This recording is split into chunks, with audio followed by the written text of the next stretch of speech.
ब्रह्माण्डविजय श्रीशिवकवचं नारद उवाच। शिवस्य कवचं ब्रूहि मत्स्यराजेन यद्धृतं। नारायण महाभाग श्रोतुं कौतूहलं मम। श्रीनारायण उवाच। कवचं शृणु विप्रेन्द्र शङ्करस्य महात्मनः। ब्रह्माण्डविजयं नाम सर्वावयवरक्षणं। पुरा दुर्वाससा दत्तं मत्स्यस्य राजाय धीमते। दत्त्वा षडक्षरं मन्त्रं सर्वपापप्रणाशनं। स्थिते च कवचे देहे नास्ति मृत्युश्च जीविनाम्। अस्ते शस्त्रे जले वह्नौ सिद्धिश्चेन्नास्ति संशयः। यद्धृत्वा पठनाद् बाणः शिवत्वं प्राप लीलया। बभूव शिवतुल्यश्च यद्धृत्वा नन्दिकेश्वरः। वीरश्रेष्ठो वीरभद्रो साम्बो भूद्धारणाद्यतः। त्रैलोक्यविजयी राजा हिरण्यकशिपुः स्वयं। हिरण्याक्षश्च विजयी चाभवद्धारणाद्धिसः।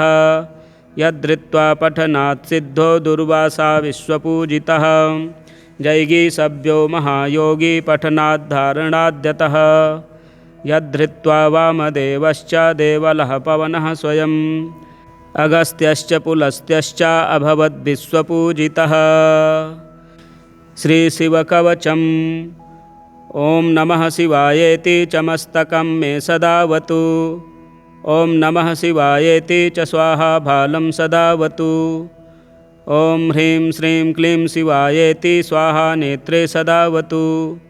ॐ ह्रीं क्लीं हूं शिवायेति नमो मे पातु नासिकाम्।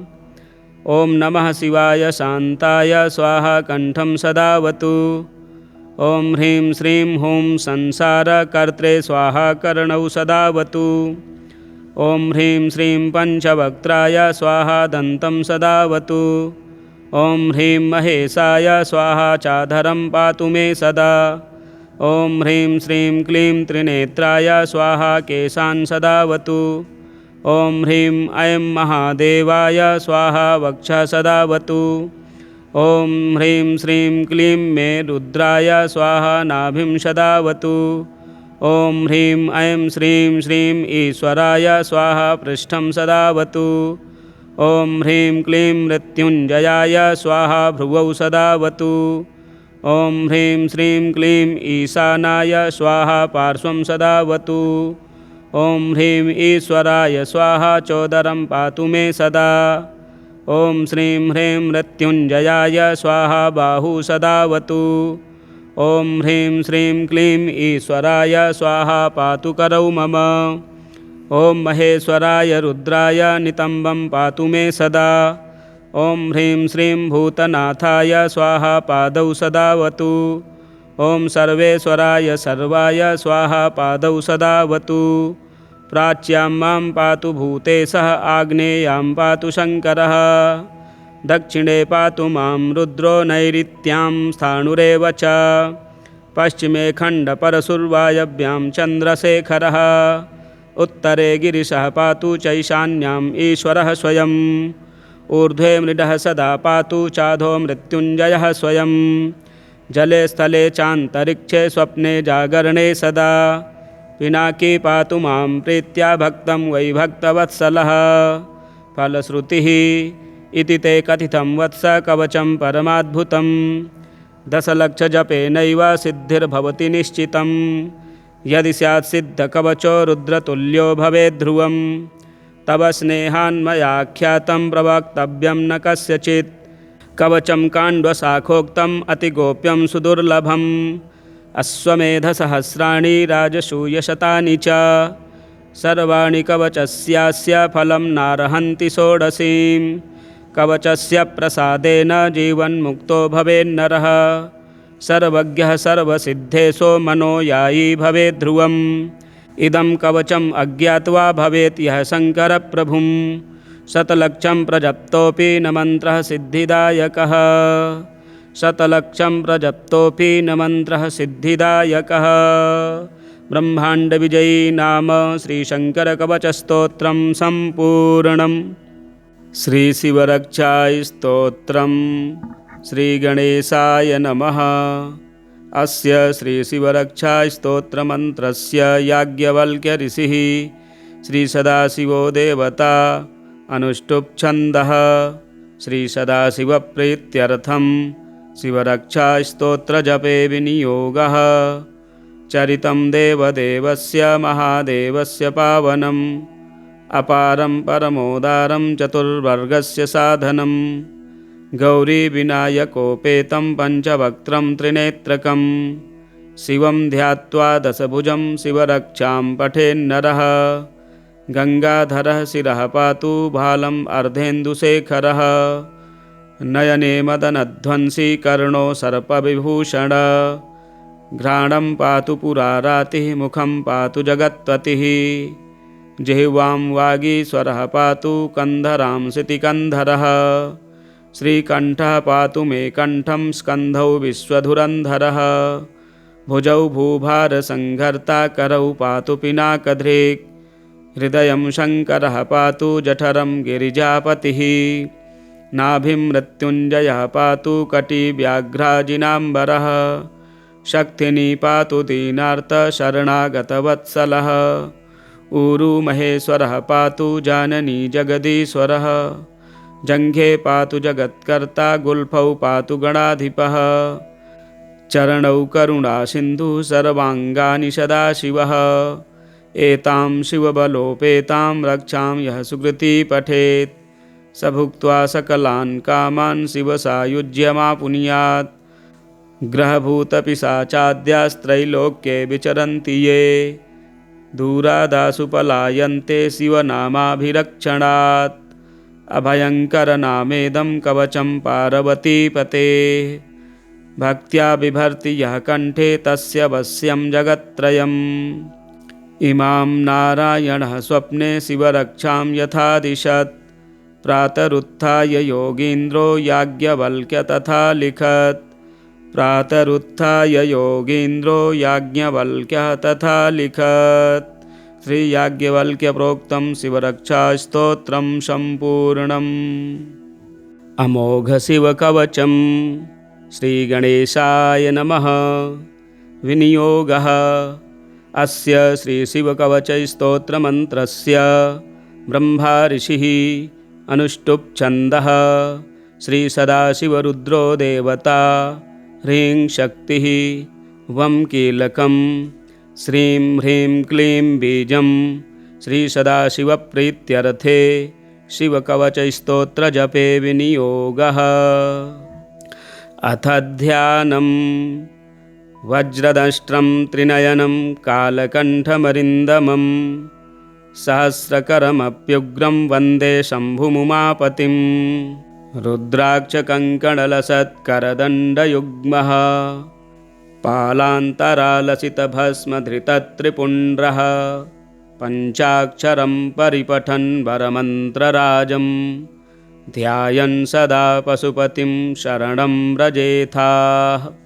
अतः परं सर्वपुराणगुह्यं निःशेषपापौघहरं पवित्रं जयप्रदं सर्वविपत्प्रमोचनं वक्ष्यामि शैवं कवचं हितायते। अथ कवचं ऋषभ उवाच। नमस्कृत्य महादेवं विश्वव्यापिनमीश्वरं वक्षे शिवमयं वर्म सर्वरक्षाकरं नृणां। शुचौ देशे समासीनो यथावत्कल्पितासनः। जितेन्द्रियो जितप्राणश्चिन्तयेच्छिवमव्ययम्। हृत्पुण्डरीकान्तरसन्निविष्टं स्वतेजसा व्याप्तनभोऽवकाशम्। अतीन्द्रियं सूक्ष्ममनन्तमाद्यं ध्यायेत् परानन्दमयं महेशम्। ध्यानावधूताखिलकर्मबन्धश्चिरं चिदानन्दनिमग्नचेताः। षडक्षरन्याससमाहितात्मा शैवेन कुर्यात् कवचेन रक्षाम्। मां पातु देवोऽखिलदेवतात्मा संसारकूपे पतितं गभीरे। तन्नामदिव्यं वरमन्त्रमूलं धुनोतु मे सर्वमघं हृदि स्थम्।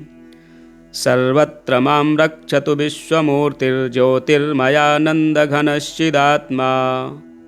अणोरणीयानुरुशक्तिरेकः स ईश्वरः पातु भयादशेषात्। यो भूस्वरूपेण बिभर्ति विश्वं पायात् स भूमेर्गिरिशोष्टमूर्तिः। यो मां स्वरूपेण निर्णां करोति सञ्जीवनं शोभतु मां जलेभ्यः। कल्पावसाने भुवनानि दग्ध्वा सर्वाणि यो नृत्यति भूरिलीलः। शकालरुद्रोऽवतु मां दवाग्नेर्वात्यादिभीतेरखिलाच्च प्रदीप्तविद्युत्कनकावभासो विद्यावराभीतिकुठारपाणिः। चतुर्मुखस्तत्पुरुषस्त्रिनेत्रः प्राच्यां स्थितं रक्षतु मामजस्रम्। कुठारवेदाङ्कुशपाशशूलकपालढक्काक्षगुणान्दधानः। चतुर्मुखो नीलरुचिस्त्रिनेत्रः पायादघोरो दिशि दक्षिणस्याम्। कुन्देन्दुशङ्खस्फटिकावभासो वेदाक्षमालावरदाभयाङ्कः। त्रयक्षश्चतुर्वक्त्र उरुप्रभावः सद्योऽधिजातोऽवतु मां प्रतीच्याम्। वराक्षमालाभयटङ्कहस्तः सरोजकिञ्जल्कसमानवर्णः। त्रिलोचनश्चारुचतुर्मुखो मां पायादुदिच्यां दिशि वामदेवः। वेदाभयेष्टाङ्कुशटङ्कपाशकपालढक्काक्षशूलपाणिः। सितद्युतिः पञ्चमुखोऽवतान्मामीशान ऊर्ध्वं परमप्रकाशः। मूर्धानमव्यान्मम चन्द्रमौलिर्भालं ममाव्यादथ बालनेत्रः। नेत्रे ममाव्याद्भगनेत्रहारी नासां सदा रक्षतु विश्वनाथः। पायाच्छ्रुति मे श्रुतिगीतकीर्तिः कपोलमव्यात् सततं कपाली। वक्त्रं सदा रक्षतु पञ्चवक्त्रो जिह्वां सदा रक्षतु वेदजिह्वः।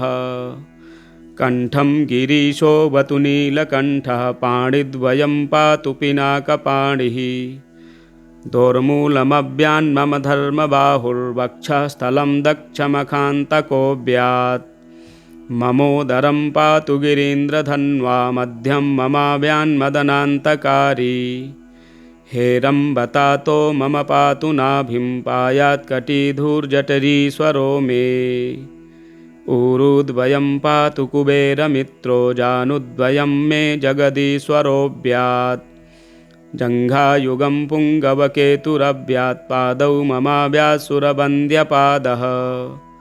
महेश्वरः पातु दिनादियामे मां मध्ययामेऽवतु वामदेवः। त्र्यम्बकः पातु तृतीययामे वृषध्वजः पातु दिनान्त्ययामे। पायान्निषादौ शशिशेखरो मां गङ्गाधरो रक्षतु मां निशीथे। गौरीपतिः पातु निशावसाने मृत्युञ्जयो रक्षतु सर्वकालम्। अन्तः स्थितं रक्षतु शङ्करो मां स्थाणुः सदा पातु बहिः स्थितं माम्। तदन्तरे पातु पतिः पशूनां सदाशिवो रक्षतु मां शमन्तात्। तिष्ठन्तमव्याद्भुवनैकनाथः पायाद्व्रजन्तं प्रमथाधिनाथः। वेदान्तवेद्योऽवतु मान्निषण्डं मामव्ययः पातु शिवः शयानम्। मार्गेषु मां रक्षतु नीलकण्ठः शैलादिदुर्गेषु पुरत्रयारिः। अरण्यवासादिमहाप्रवासे पायान्मृगव्याध उदारशक्तिः। कल्पान्तकाटोपपटुप्रकोपः स्फुटाट्टहासोच्चलिताण्डकोशः। घोरारिसेनार्णवदुर्निवार महाभयाद्रक्षतु वीरभद्रः। पत्यस्वमातङ्गघटावरूथ सहस्रलक्षायुतकोटिभीषणम्। अक्षौहिणीनां शतमाततायिनां छिन्द्यान्मृडोघोरकुठारधारया। निहन्तु दस्युन्प्रलयानलर्चिर्ज्वलत्त्रिशूलं त्रिपुरान्तकस्य। शार्दूलसिंहर्षवृकादिहिंस्त्रान् सन्त्रासयत्विषधनुः पिनाकम्। दुःस्वप्नदुःशकुनदुर्गतिदौर्मनस्य दुर्भिक्षदुर्व्यसनदुः सह दुर्यशांसि। उत्पाततापविषभीतिमसद्ग्रहार्ति व्याधिश्च नाशयतु मे जगतामधीशः। ॐ नमो भगवते सदाशिवाय सकलतत्त्वात्मकाय सकलतत्त्वविहाराय सकललोकैककर्त्रे सकललोकैकभर्त्रे सकललोकैकहर्त्रे सकललोकैकगुरवे सकललोकैकसाक्षिणे सकलनिगमगुह्याय सकलवरप्रदाय सकलदुरितार्तिभञ्जनाय सकलजगदभयङ्कराय सकललोकैकशङ्कराय शशाङ्कशेखराय शाश्वतनिजाभाषाय निर्गुणाय निरुपमाय निरूपाय निराभाषाय निरामयाय निष्प्रपञ्चाय निष्कलङ्काय निर्द्वन्द्वाय निःसङ्गाय निर्मलाय निर्गमाय नित्यरूपविभवाय निरुपमविभवाय निराधाराय नित्यशुद्धबुद्धपरिपूर्णसच्चिदानन्दाद्व्ययाय परमशान्तप्रकाशतेजोरूपाय जय जय महारुद्र महारौद्र भद्रावतार दुःखदावदारण महाभैरव कालभैरव कल्पान्तभैरव कपालमालाधर खट्वाङ्ग खड्ग चर्म पाशाङ्कुश डमरू शूल चाप बाण गदा शक्तिभिण्डिपाल तोमर मुशल मुद्गर पट्टिस परशु परिघ भुसुण्डी शतघ्नि चक्राद्यायुध भीषणकर सहस्र मुखदंष्ट्राकराल विकटाट्टहास विस्फारित ब्रह्माण्डमण्डल नागेन्द्रकुण्डल नागेन्द्रहार नागेन्द्रवलय नागेन्द्रचर्मधर मृत्युञ्जय त्र्यम्बक त्रिपुरान्तक विरूपाक्ष विश्वेश्वर विश्वरूप वृषभवाहन विषभूषण विश्वतोमुख सर्वतो रक्ष रक्ष मां ज्वल ज्वल महामृत्युभयमपमृत्युभयं नाशय नाशय रोगभयमुत्सादयोत्सादय विषसर्पभयं शमय शमय चोरभयं मारय मारय मम शत्रूनुच्चाटयोच्चाटय शूलेन विदारय विदारय कुठारेण भिन्धि भिन्धि खड्गेन छिन्धि छिन्धि खट्वाङ्गेन विपोथय विपोथय मुसलेन निष्पेषय निष्पेषय बाणैः सन्ताडय सन्ताडय रक्षांसि भीषय भीषय भूतानि विद्रावय विद्रावय कूष्माण्डवेतालमारिगण ब्रह्मराक्षसान् सन्त्रासय सन्त्रासय मामभयं कुरु कुरु वित्रस्तं मामाश्वासयाश्वासय नरकभयान् मामुद्धारयोद्धारय सञ्जीवय सञ्जीवय क्षुत्रिङ्भ्यां मामाप्यायय याप्यायय दुःखातुरं मामानन्दयानन्दय शिवकवचेन मामाच्छादयाच्छादय त्र्यम्बक सदाशिव नमस्ते नमस्ते नमस्ते। ऋषभ उवाच इत्येतत् कवचं शैवं वरदं व्याहृतं मया सर्वबाधाप्रशमनं रहस्यं सर्वदेहिनां यः सदा धारयेन्मर्त्यः शैवं कवचमुत्तमं न तस्य जायते क्वापि भयं शम्भोरनुग्रहात् क्षीणायुर्मृत्युमापन्नो महारोगहतोऽपि वा सद्यः सुखमवाप्नोति दीर्घमायुश्च विन्दति सर्वदारिद्र्यशमनं सौमङ्गल्यविवर्धनं यो धत्ते कवचं शैवं स देवैरपि पूज्यते महापातकसङ्घातैर्मुच्यते चोपपातकैः देहान्ते शिवमाप्नोति शिववर्मानुभावतः त्वमपि श्रद्धया वत्स शैवं कवचमुत्तमं धारयस्व मया दत्तं सद्यः श्रेयो ह्यवाप्स्यसि।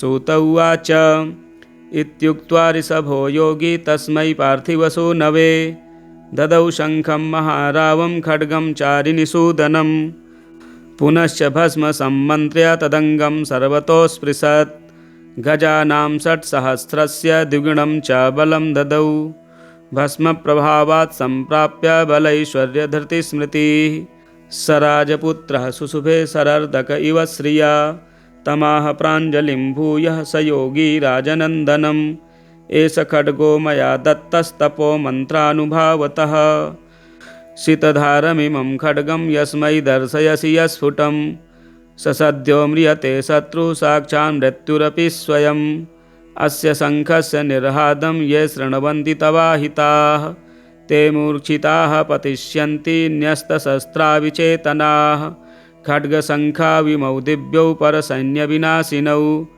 आत्मसैन्यस्वपक्षाणां शौर्यतेजो विविर्धनौ एतयोश्च प्रभावेन शैवेन कवचेन च 62,000 बलेन महतापि च भस्मधारणसामर्थ्यच्छत्रुसैन्यं विजेष्यसि प्राप्य सिंहासनं पैत्यं गोप्तासि पृथिवीमिमाम् इति भद्रायुषं सम्यगनुशास्य समात्रिकं ताभ्यां सम्पूजितः सोऽथ योगी स्वैरगतिर्ययौ ताभ्यां सम्पूजितः सोऽथ योगी स्वैरगतिर्ययौ।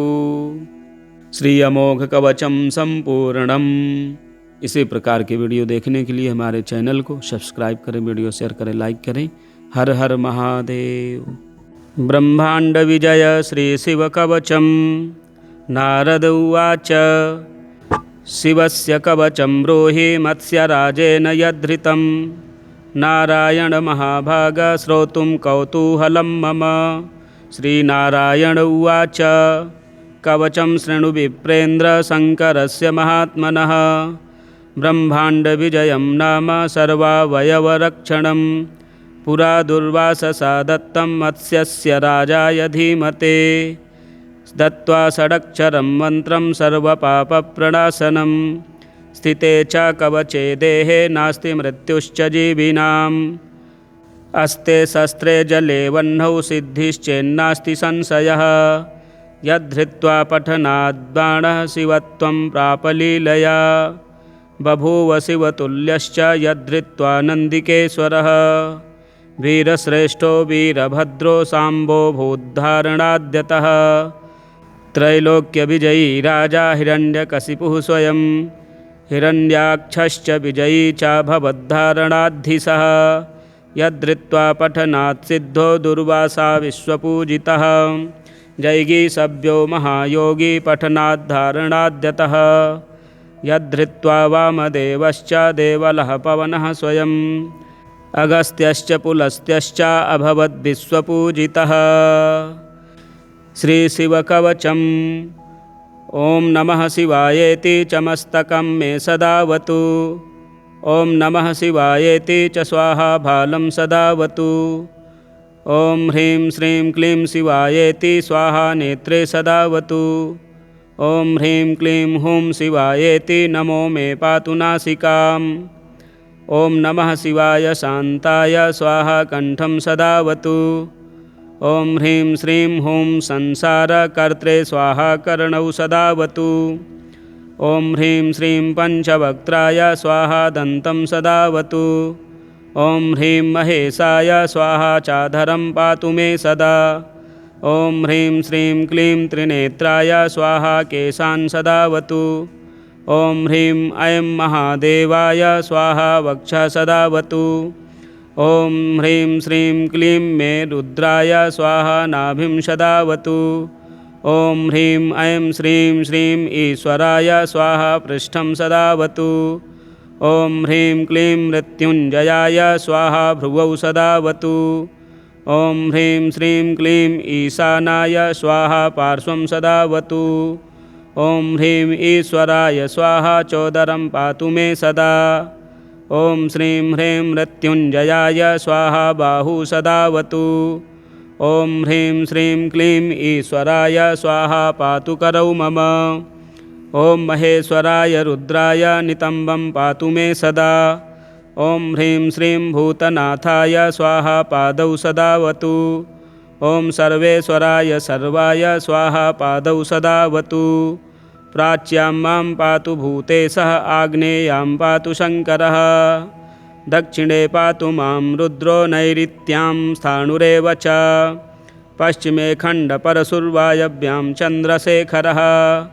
उत्तरे गिरिशः पातु चैशान्याम् ईश्वरः स्वयम् ऊर्ध्वे मृडः सदा पातु चाधो मृत्युञ्जयः स्वयं जले स्थले चान्तरिक्षे स्वप्ने जागरणे सदा पिनाकी पातु मां प्रीत्या भक्तं वै भक्तवत्सलः फलश्रुतिः इति ते कथितं वत्स कवचं परमाद्भुतं दशलक्षजपेनैव सिद्धिर्भवति निश्चितं यदि स्यात् सिद्धकवचो रुद्रतुल्यो भवेद्ध्रुवं तव स्नेहान्मयाख्यातं प्रवक्तव्यं न कस्यचित् कवचं काण्डशाखोक्तम् अतिगोप्यं सुदुर्लभम् अश्वमेधसहस्राणि राजसूयशतानि च सर्वाणि कवचस्यास्य फलं नार्हन्ति षोडशीं कवचस्य प्रसादेन जीवन्मुक्तो भवेन्नरः सर्वज्ञः सर्वसिद्धेशो मनोयायी भवेद्ध्रुवम् इदं कवचम् अज्ञात्वा भवेत् यः शङ्करप्रभुं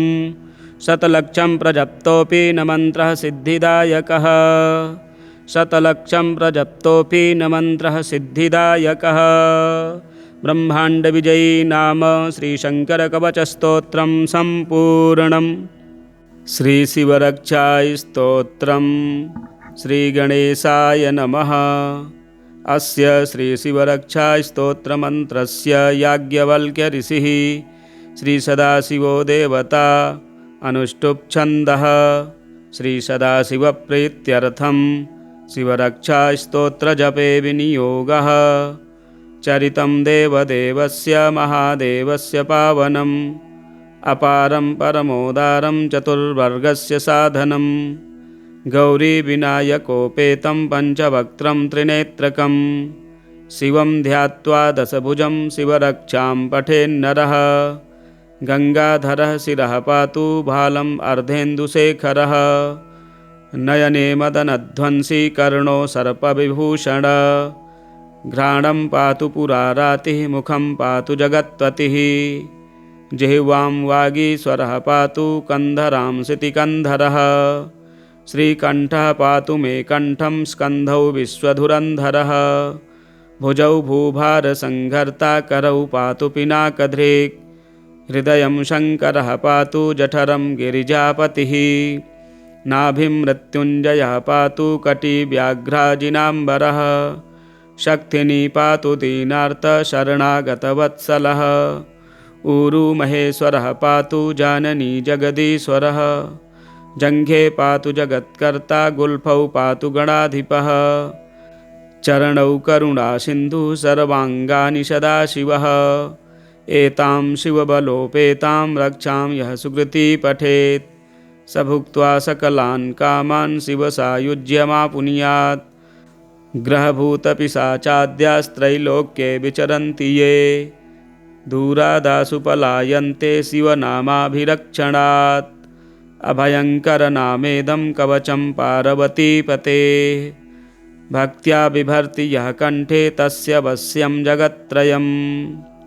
इमां नारायणः स्वप्ने शिवरक्षां यथादिशत् प्रातरुत्थाय योगीन्द्रो याज्ञवल्क्य तथा लिखत् प्रातरुत्थाय योगीन्द्रो याज्ञवल्क्यः तथा लिखत् श्रीयाज्ञवल्क्यप्रोक्तं शिवरक्षास्तोत्रं सम्पूर्णम् अमोघशिवकवचं श्रीगणेशाय नमः।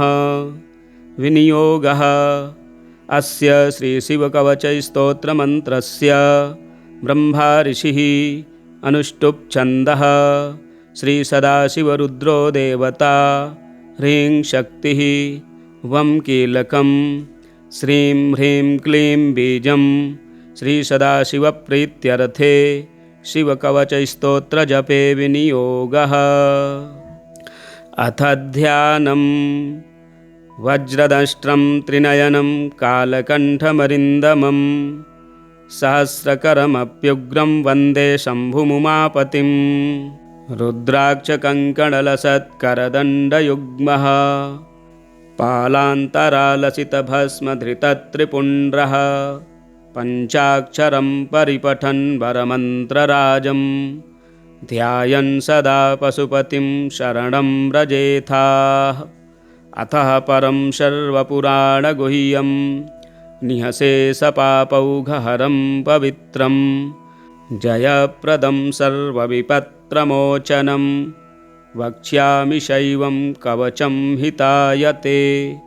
अथ कवचं ऋषभ उवाच नमस्कृत्य महादेवं विश्वव्यापिनमीश्वरं वक्षे शिवमयं वर्म सर्वरक्षाकरं नृणां शुचौ देशे समासीनो यथावत्कल्पितासनः जितेन्द्रियो जितप्राणश्चिन्तयेच्छिवमव्ययम् हृत्पुण्डरीकान्तरसन्निविष्टं स्वतेजसा व्याप्तनभोऽवकाशम् अतीन्द्रियं सूक्ष्ममनन्तमाद्यं ध्यायेत्परानन्दमयं महेशम् ध्यानावधूताखिलकर्मबन्धश्चिरं चिदानन्दनिमग्नचेताः षडक्षरन्याससमाहितात्मा शैवेन कुर्यात् कवचेन रक्षाम् मां पातु देवोऽखिलदेवतात्मा संसारकूपे पतितं गभीरे तन्नामदिव्यं वरमन्त्रमूलं धुनोतु मे सर्वमघं हृदि स्थम् सर्वत्र मां रक्षतु विश्वमूर्तिर्ज्योतिर्मयानन्दघनश्चिदात्मा अणोरणीयानुरुशक्तिरेकः स ईश्वरः पातु भयादशेषात् यो भूस्वरूपेण बिभर्ति विश्वं पायात् स भूमेर्गिरिशोष्टमूर्तिः यो मां स्वरूपेण निर्णां करोति सञ्जीवनं शोभतु मां जलेभ्यः कल्पावसाने भुवनानि दग्ध्वा सर्वाणि यो नृत्यति भूरिलीलः शकालरुद्रोऽवतु मां दवाग्नेर्वात्यादिभीतेरखिलाच्च तापात् प्रदीप्तविद्युत्कनकावभासो विद्यावराभीतिकुठारपाणिः चतुर्मुखस्तत्पुरुषस्त्रिनेत्रः प्राच्यां स्थितं रक्षतु मामजस्त्रम् कुठारवेदाङ्कुशपाशशूलकपालढक्काक्षगुणान्दधानः चतुर्मुखो नीलरुचिस्त्रिनेत्रः पायादघोरो दिशि दक्षिणस्यां कुन्देन्दुशङ्खस्फटिकावभासो वेदाक्षमालावरदाभयाङ्कः त्रयक्षश्चतुर्वक्त्र उरुप्रभावः सद्योऽधिजातोऽवतु मां प्रतीच्याम् वराक्षमालाभयटङ्कहस्तः सरोजकिञ्जल्कसमानवर्णः त्रिलोचनश्चारुचतुर्मुखो मां पायादुदिच्यां दिशि वामदेवः वेदाभयेष्टाङ्कुशटङ्कपाशकपालढक्काक्षशूलपाणिः सितद्युतिः पञ्चमुखोऽवतान्नामीशान ऊर्ध्वं परमप्रकाशः मूर्धानमव्यान्मम चन्द्रमौलिर्भालं ममाव्यादथ बालनेत्रः नेत्रे ममाव्याद्भगनेत्रहारी नासां सदा रक्षतु विश्वनाथः पायाच्छ्रुति मे श्रुतिगीतकीर्तिः कपोलमव्यात् सततं कपाली वक्त्रं सदा रक्षतु पञ्चवक्त्रो जिह्वां सदा रक्षतु वेदजिह्वः कण्ठं गिरीशोऽवतु नीलकण्ठः पाणिद्वयं पातु पिनाकपाणिः दोर्मूलमव्यान्मम धर्मबाहुर्वक्षस्थलं दक्षमखान्तकोऽव्यात् ममोदरं पातु गिरीन्द्रधन्वा मध्यं ममाव्यान्मदनान्तकारी हेरम्बतातो मम पातु नाभिं पायात् कटिधूर्जठरीश्वरो मे ऊरुद्वयं पातु कुबेरमित्रो जानुद्वयं मे जगदीश्वरोऽव्यात् जङ्घायुगं पुङ्गवकेतुरव्यात् पादौ ममाव्यात्सुरवन्द्यपादः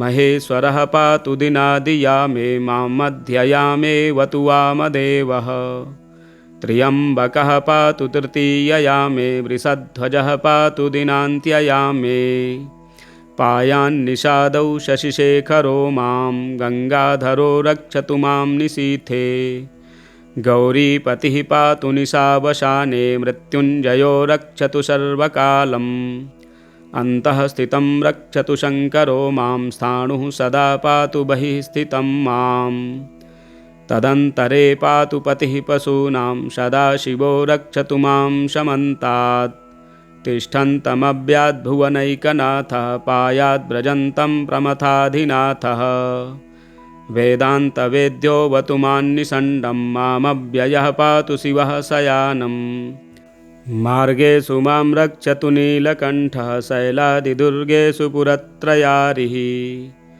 अरण्यवासादिमहाप्रवासे पायान् मृगव्याध उदारशक्तिः कल्पान्तकाटोपपटुप्रकोपः स्फुटाट्टहासोच्चलिताण्डकोशः घोरारिसेनार्णवदुर्निवार महाभयाद्रक्षतु वीरभद्रः पत्यस्वमातङ्गघटावरूथ सहस्रलक्षायुतकोटिभीषणम् अक्षौहिणीनां शतमाततायिनां छिन्द्यान् मृडो घोरकुठारधारया निहन्तु दस्युन्प्रलयानलर्चिर्ज्वलत्त्रिशूलं त्रिपुरान्तकस्य शार्दूलसिंहर्षवृकादिहिंस्त्रान् सन्त्रासयत्विषधनुः पिनाकम् दुःस्वप्नदुःशकुनदुर्गतिदौर्मनस्य दुर्भिक्षदुर्व्यसनदुःसह दुर्यशांसि उत्पाततापविषभीतिमसद्ग्रहार्ति व्याधिश्च नाशयतु मे जगतामधीशः। ॐ नमो भगवते सदाशिवाय सकलतत्त्वात्मकाय सकलतत्त्वविहाराय सकललोकैककर्त्रे सकललोकैकभर्त्रे सकललोकैकहर्त्रे सकललोकैकगुरवे सकललोकैकसाक्षिणे सकलनिगमगुह्याय सकलवरप्रदाय सकलदुरितार्तिभञ्जनाय सकलजगदभयङ्कराय सकललोकैकशङ्कराय शशाङ्कशेखराय शाश्वतनिजाभाषाय निर्गुणाय निरुपमाय निरूपाय निराभाषाय निरामयाय निष्प्रपञ्चाय निष्कलङ्काय निर्द्वन्द्वाय निःसङ्गाय निर्मलाय निर्गमाय नित्यरूपविभवाय निरुपमविभवाय निराधाराय नित्यशुद्धबुद्धपरिपूर्णसच्चिदानन्दाद्व्ययाय परमशान्तप्रकाशतेजोरूपाय जय जय महारुद्र महारौद्र भद्रावतार दुःखदावदारण महाभैरव कालभैरव कल्पान्तभैरव कपालमालाधर खट्वाङ्ग खड्ग चर्म पाशाङ्कुश डमरुशूल चाप बाण गदा शक्तिभिण्डिपाल तोमर मुशल मुद्गर पट्टिस परशु परिघ भुसुण्डी शतघ्नि चक्राद्यायुध भीषणकर सहस्र मुखदंष्ट्राकराल विकटाट्टहास विस्फारित ब्रह्माण्डमण्डल नागेन्द्रकुण्डल नागेन्द्रहार नागेन्द्रवलय नागेन्द्रचर्मधर मृत्युञ्जय त्र्यम्बक त्रिपुरान्तक विरूपाक्ष विश्वेश्वर विश्वरूप वृषभवाहन विषभूषण विश्वतोमुख सर्वतो रक्ष रक्ष मां ज्वल ज्वल महामृत्युभयमपमृत्युभयं नाशय नाशय रोगभयमुत्सादयोत्सादय विषसर्पभयं शमय शमय चोरभयं मारय मारय मम शत्रूनुच्चाटयोच्चाटय शूलेन विदारय विदारय कुठारेण भिन्धि भिन्धि खड्गेन छिन्धि छिन्धि खट्वाङ्गेन विपोथय विपोथय मुसलेन निष्पेषय निष्पेषय बाणैः सन्ताडय सन्ताडय रक्षांसि भीषय भीषय भूतानि विद्रावय विद्रावय कूष्माण्डवेतालमारिगणब्रह्मराक्षसान् सन्त्रासय सन्त्रासय मामभयं कुरु कुरु वित्रस्तं मामाश्वासयाश्वासय नरकभयान् मामुद्धारयोद्धारय सञ्जीवय सञ्जीवय क्षुत्रिङ्भ्यां मामाप्यायय याप्यायय दुःखातुरं मामानन्दयानन्दय शिवकवचेन मामाच्छादयाच्छादय त्र्यम्बक सदाशिव नमस्ते नमस्ते नमस्ते। ऋषभ उवाच इत्येतत् कवचं शैवं वरदं व्याहृतं मया सर्वबाधाप्रशमनं रहस्यं सर्वदेहिनां यः सदा धारयेन्मर्त्यः शैवं कवचमुत्तमं न तस्य जायते क्वापि भयं शम्भोरनुग्रहात् क्षीणायुर्मृत्युमापन्नो महारोगहतोऽपि वा सद्यः सुखमवाप्नोति दीर्घमायुश्च विन्दति सर्वदारिद्र्यशमनं सौमङ्गल्यविवर्धनं यो धत्ते कवचं शैवं स देवैरपि पूज्यते महापातकसङ्घातैर्मुच्यते चोपपातकैः देहान्ते शिवमाप्नोति शिववर्मानुभावतः त्वमपि श्रद्धया वत्स शैवं कवचमुत्तमं धारयस्व मया दत्तं सद्यः श्रेयो ह्यवाप्स्यसि।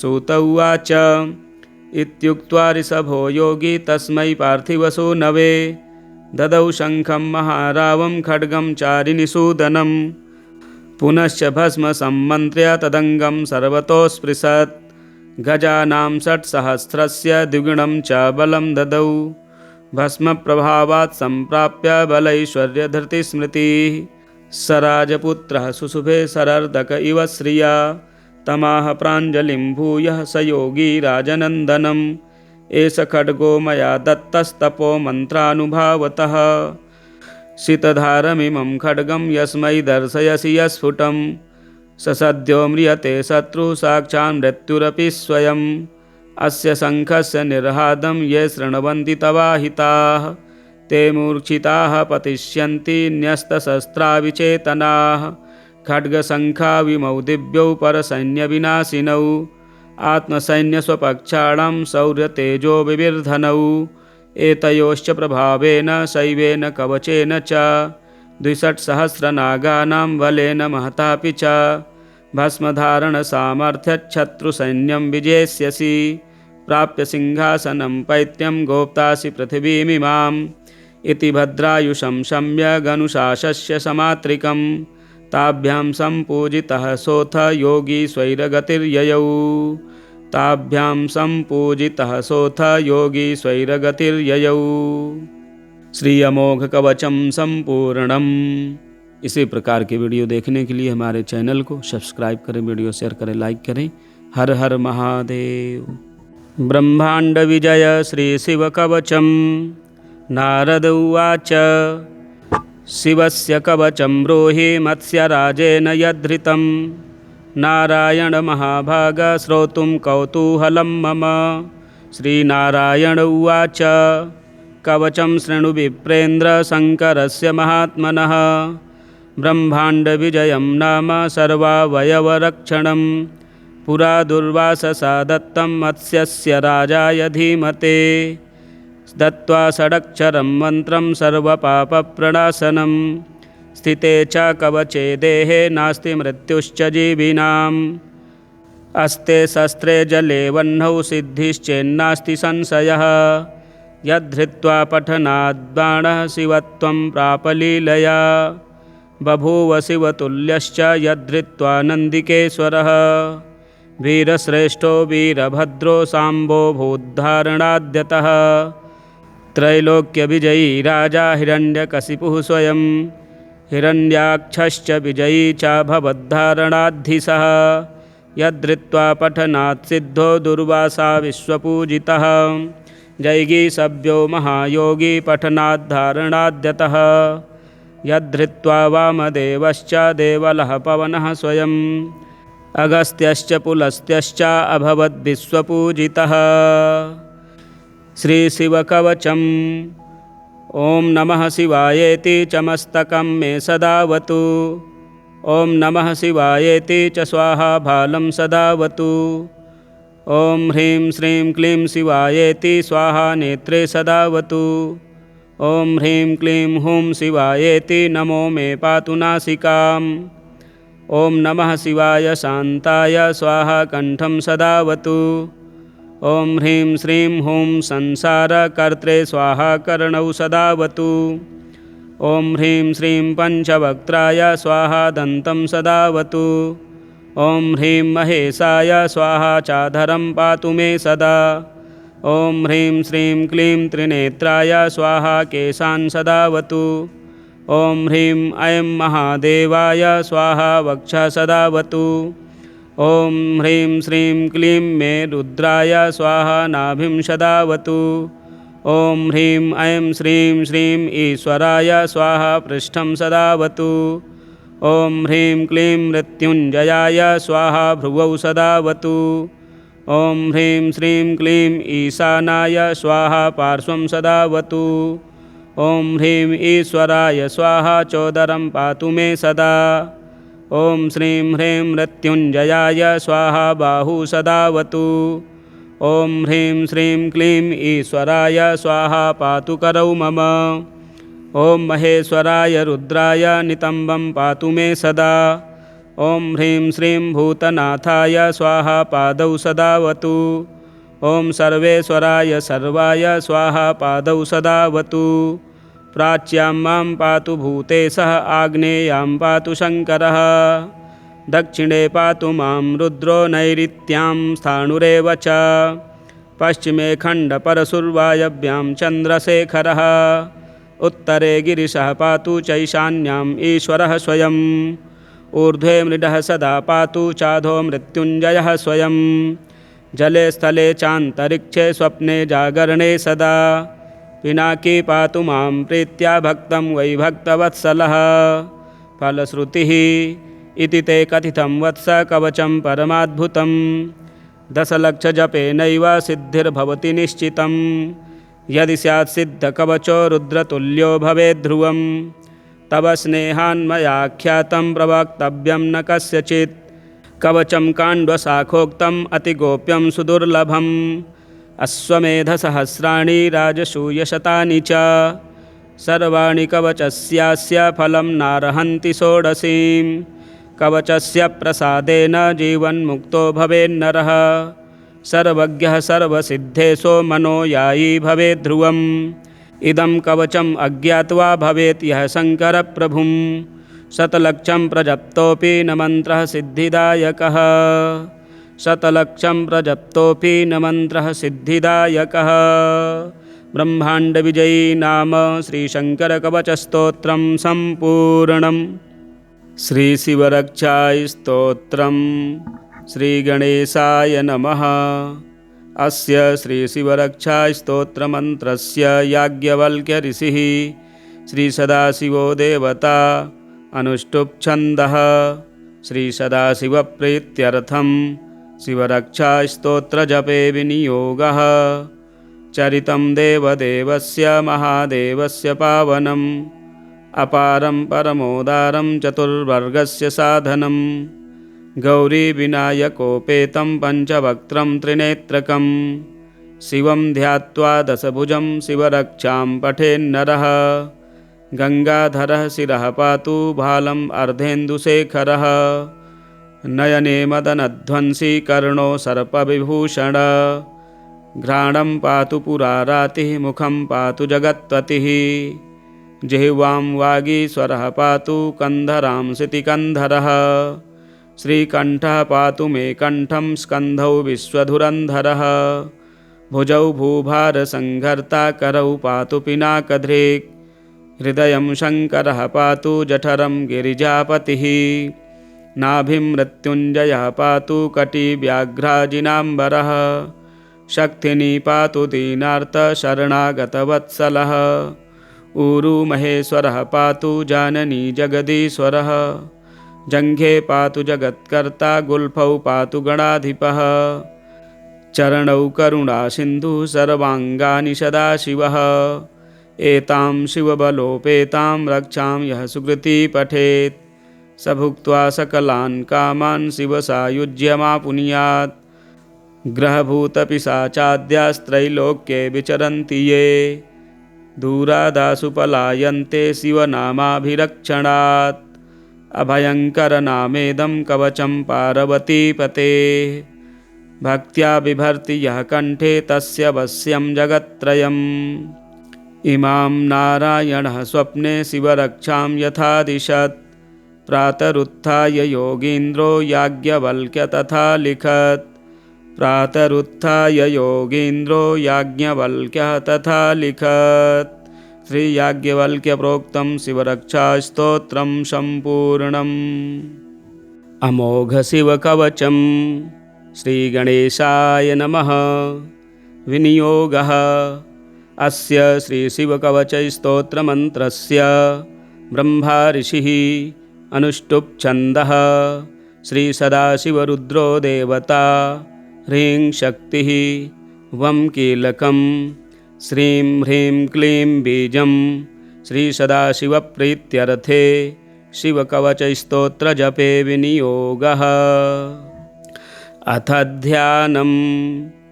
वज्रदष्ट्रं त्रिनयनं कालकण्ठमरिन्दमं सहस्रकरमप्युग्रं वन्दे शम्भुमुमापतिं।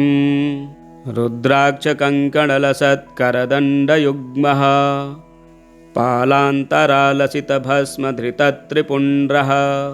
पञ्चाक्षरं परिपठन् वरमन्त्रराजं ध्यायन् सदा पशुपतिं शरणं व्रजेथाः।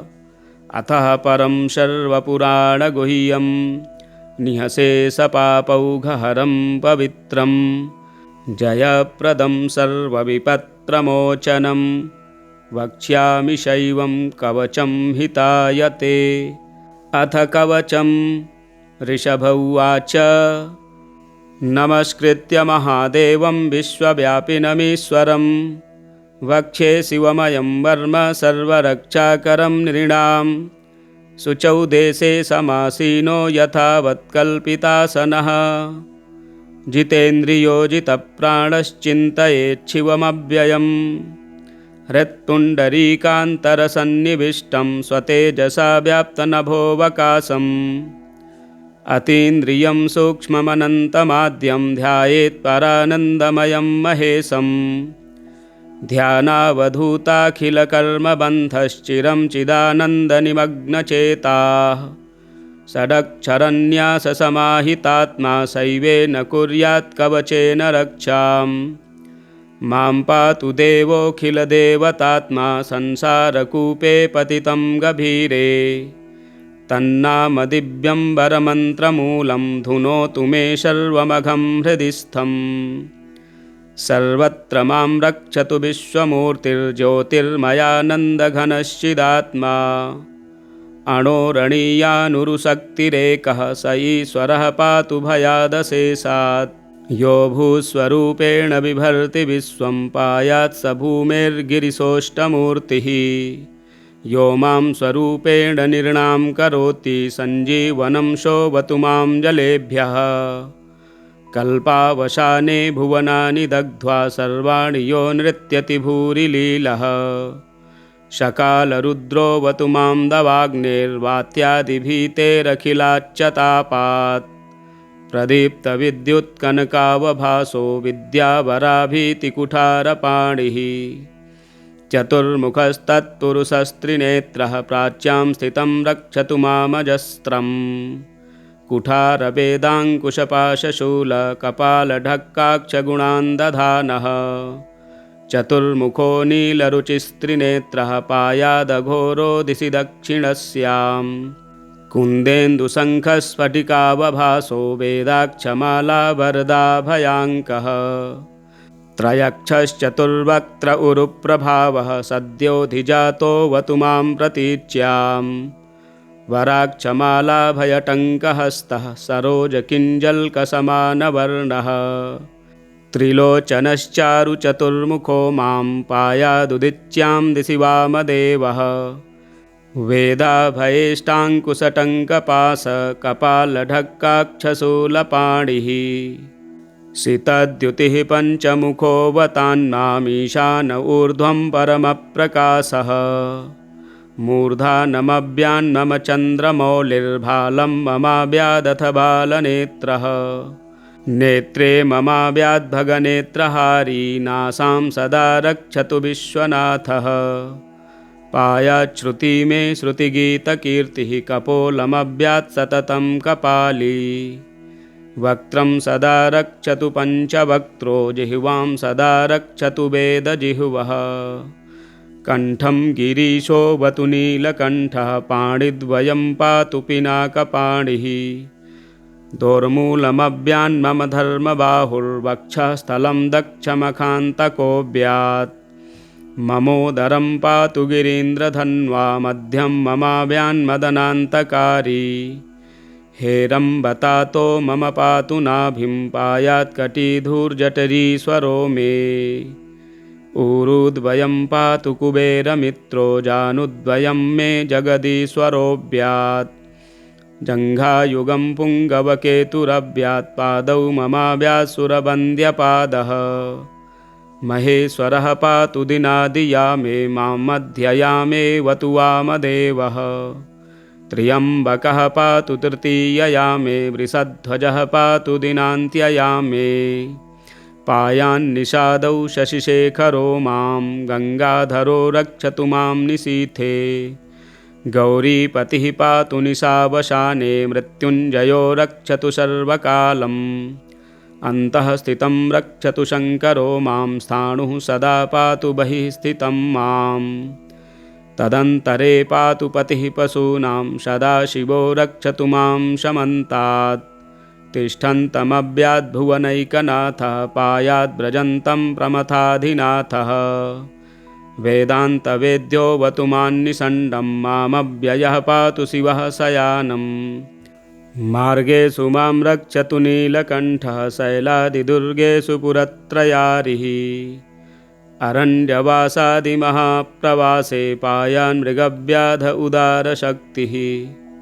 कल्पान्तकाटोपपटुप्रकोपः स्फुटाट्टहासोच्चलिताण्डकोशः घोरारिसेनार्णवदुर्निवार महाभयाद्रक्षतु वीरभद्रः पत्यस्वमातङ्गघटावरूथ सहस्रलक्षायुतकोटिभीषणम् अक्षौहिणीनां शतमाततायिनां छिन्द्यान् मृडोघोरकुठारधारया निहन्तु दस्युन्प्रलयानलर्चिर्ज्वलत्त्रिशूलं त्रिपुरान्तकस्य शार्दूलसिंहर्षवृकादिहिंस्त्रान् सन्त्रासयत्विषधनुः पिनाकम् दुःस्वप्नदुःशकुनदुर्गतिदौर्मनस्य दुर्भिक्षदुर्व्यसनदुःसह दुर्यशांसि उत्पाततापविषभीतिमसद्ग्रहार्ति व्याधिश्च नाशयतु मे जगतामधीशः ॐ नमो भगवते सदाशिवाय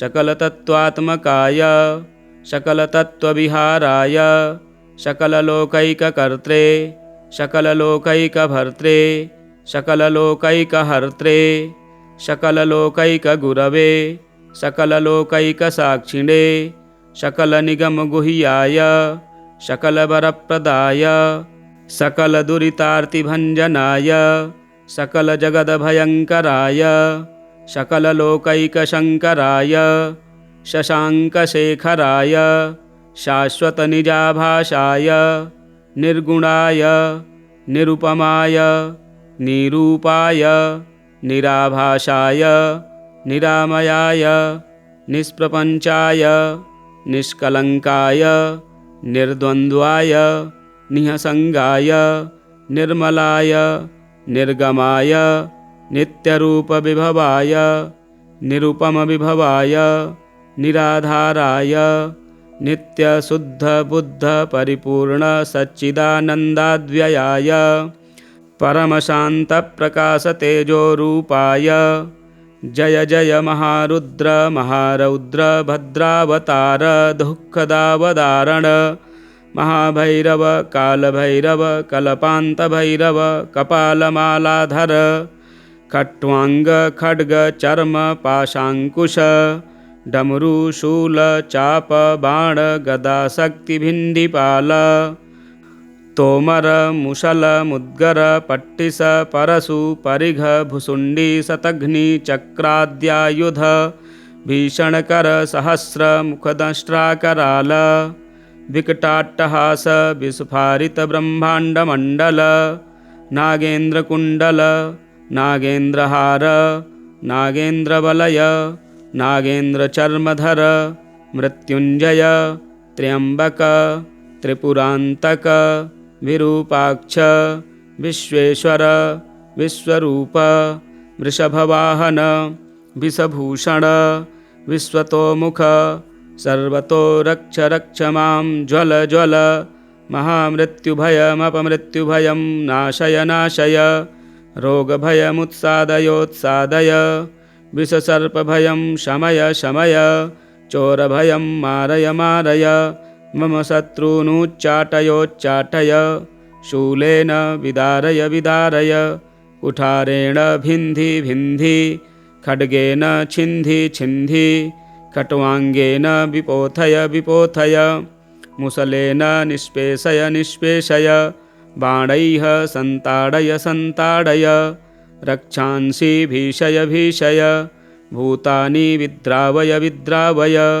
कूष्माण्डवेतालमारिगण ब्रह्मराक्षसान् सन्त्रासय सन्त्रासय मामभयं कुरु कुरु वित्रस्तं मामाश्वासयाश्वासय नरकभयान् मामुद्धारयोद्धारय सञ्जीवय सञ्जीवय क्षुत्रिङ्भ्यां मामाप्यायय याप्यायय दुःखातुरं मामानन्दयानन्दय शिवकवचेन मामाच्छादयाच्छादय त्र्यम्बक सदाशिव नमस्ते नमस्ते नमस्ते। ऋषभ उवाच इत्येतत् कवचं शैवं वरदं व्याहृतं मया सर्वबाधाप्रशमनं रहस्यं सर्वदेहिनां यः सदा धारयेन्मर्त्यः शैवं कवचमुत्तमं न तस्य जायते क्वापि भयं शम्भोरनुग्रहात् क्षीणायुर्मृत्युमापन्नो महारोगहतोऽपि वा सद्यः सुखमवाप्नोति दीर्घमायुश्च विन्दति सर्वदारिद्र्यशमनं सौमङ्गल्यविवर्धनं यो धत्ते कवचं शैवं स देवैरपि पूज्यते महापातकसङ्घातैर्मुच्यते चोपपातकैः देहान्ते शिवमाप्नोति शिववर्मानुभावतः त्वमपि श्रद्धया वत्स शैवं कवचमुत्तमं धारयस्व मया दत्तं सद्यः श्रेयो ह्यवाप्स्यसि।